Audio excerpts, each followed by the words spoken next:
Cakep. Bapak yang menjawab salam, mudah-mudahan semakin ganteng. Asik. Assalamualaikum warahmatullahi wabarakatuh. Waalaikumsalam warahmatullahi wabarakatuh. Kan nama saya Dea Irakusna. Saya perwakilan dari SD Negeri 104276 Pulau Batu, Kecamatan Serbajanji, Kabupaten Serdang Bedagai. Hari ini Dea akan bercerita tentang Busuk Kepala Labu dari buku tradisi lisan dalam cerita rakyat Sumatera Utara.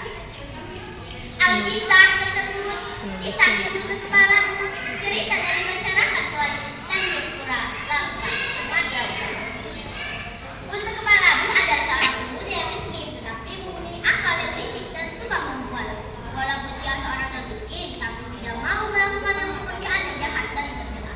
Dan dia pun tidak pula melakukan pekerjaan seperti mengangkat air dan membelah kayu. Pada suatu hari, raja memerintahkan kasihan melihat nasib busuk kepala labu, maka diajaklah raja ia ke rumahnya. Adapun raja yang mempunyai seorang putri. Setelah beberapa lama, busuk kepala labu bekerja di rumah raja. Timbullah rasa kasihan putri raja melihat busuk kepala labu. Datanglah putri raja, disuruhnya busuk kepala labu itu pergi untuk membuat sirih. Putri raja pun kemudian membuat sirihnya sembari untuk dimakan, untuk dijual di tempat yang bermain bola. Kemudian putri raja itu menyuruh busuk kepala labu pergi untuk menjual sirih sehari-hari. Mula-mula dijual si busuk kepala labu satu ikat 1 sen harganya, kemudian 2 sen, lama-kelamaan 3 sen.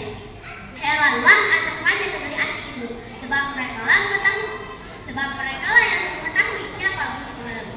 Lalu itu bertanyalah anak raja kepada busuk kepala labu, "Mengapa begini mahal kau jual?"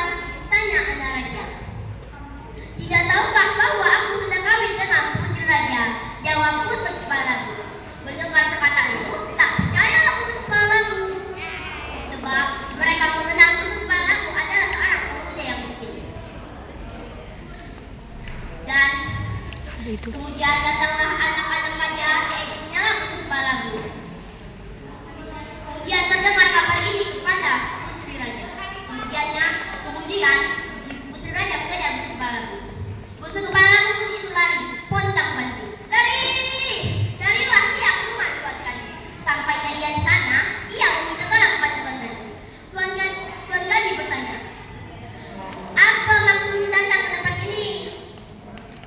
"Putri raja itu mengejar saya, dia mengejar saya nikah. Tak mau saya sebab tak sanggup. Tolong saya Tuan Gadi," mohon busuk kepala labu. Tak lama kemudian, putri raja mengejar busuk kepala labu itu datang di rumah Tuan Gadi. Lalu langsunglah dinikahkan Tuan Gadi busuk kepala labu dengan putri raja itu. Pulanglah mereka, tetapi mereka tidak satu jalan sebab tak suka putri raja itu melihat busuk kepala labu. Putri raja itu berjalan dari sebelah kiri lalu masuk ke dalam rumah. Apa yang masalah perempuan? Awalnya orang miskin, tapi yang dikehendaki putri harus dituruti, pikir busuk kepala labu. Pada suatu malam, busuk kepala labu tidak bisa tidur karena di luar banyak sekali nyamuk. Tiba-tiba terdengar suara trompet kapal.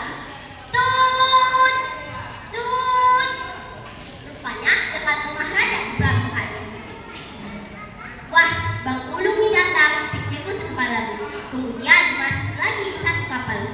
Tut, tut.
telah disertak polisi raja, barulah mereka mau memberitahu di mana busuk kepala labu berada. Datang raja, diperintahkanlah busuk kepala labu itu untuk menjamu para nakoda kapal itu. Datanglah. Lalu Datanglah lanjutlah para nakoda kapal itu ke rumah, ke istana. raja. Heranlah mereka melihat busuk kepala labu ada di istana raja. Dihidangkanlah yang enak-enak dan minum-minumlah mereka sampai puas. Lagi asik mereka makan dan minum, buka ceritalah busuk kepala labu. Bagaimana Bang Ulu? Kata busuk kepala labu. Yang apa itu? Tanya Bang Ulu. Disambut raja lah cerita mereka.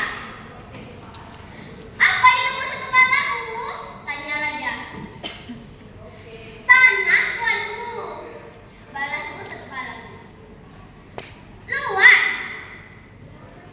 luas tuanku. Setahu saya 3 bulan kapal mengelilingi baru sampai, kata busuk kepala labu. Ya kalau begitu luaslah tuh busuk kepala labu. Ya begitulah kira-kira tuanku, jawab busuk kepala labu. Habis itu bertanya lagi busuk kepala labu. Bang apa kabar? Bagaimana mengenai peninggalan ombak kita tuh? Tanya busuk kepala labu. Apalagi tuh busuk kepala labu? Lanjut raja. Priok tuanku. Besar. Besar tuanku, sampai-sampai setinggi 40 anak tangga. Ya kalau begitu, besarlah tuh busuk kepala labu, sahut raja. Heranlah juga raja mendengar cerita busuk kepala labu, sebab orang mengenal busuk kepala labu itu orang miskin. Begitu juga lah dengan putri raja yang tadi asik mendengar cerita busuk kepala labu dari dalam kamarnya. Barulah agak senanglah hati putri raja mendengar cerita busuk kepala labu dan mau menerima busuk kepala labu sebagai suaminya. Putri raja itu menerima busuk kepala labu sebagai suaminya dan hiduplah mereka dengan rukun dan damai. Begitulah akhirnya busuk kepala labu yang dulunya pemuda yang miskin sekarang telah menjadi menantu raja dan tinggal di istana raja. Pesan dari kisah ini, tidak selamanya kemiskinan akan tetap menjadi miskin. Dengan kejujuran, dengan kerja keras dan kejujuran, kemiskinan akan jadi kejayaan. Tuhan yang Maha Adil, tidak selamanya kemiskinan akan tetap menjadi miskin. Oleh karena itu, janganlah pernah sekali-kali menghina orang miskin. Saya sudahi, wabillahi taufiq wal hidayah. Wassalamualaikum warahmatullahi wabarakatuh. Waalaikumsalam warahmatullahi wabarakatuh.